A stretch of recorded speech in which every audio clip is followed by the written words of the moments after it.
বক্তব্যের মধ্যে যদি কোনো শালায় এখানে কোনো কথা হাত দিবেন গেলাম, আমার কিন্তু লাডি আছে ওইখানে রাইখা দিছি। আমি এখন মাননীয় প্রধানমন্ত্রী জনাব খায়রুল দেওয়ানকে বক্তব্য দেওয়ার জন্য অনুরোধ করছি। আপনার সময় 1 মিনিট। আমার বক্তব্যের মধ্যে যদি কোনো শালায় এখানে কোনো কথা হাত দিবেন গেলাম, আমি বিএনপি বুঝি না, আওয়ামী লীগ বুঝি না, জামাত বুঝি না, আমি আমার কথা বলবো, তোমাদের ভালো লাগলে বলো, আমার কিন্তু লাডি আছে ওইখানে রাইখা দিছি। মাজা ভাঙ গেলাম বাইরে, আমি কেউরে ডরাই না, এই খারুলের সাথে লাগবে না, আমি আওয়ামী লীগকে ডরাই না,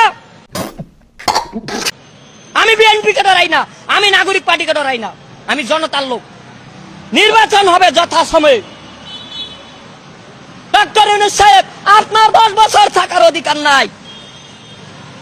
আপনি জনগণের মঞ্চে সিটির মেয়র ইলেকশন দিয়ে দেন 1 মাসের ভিতরে।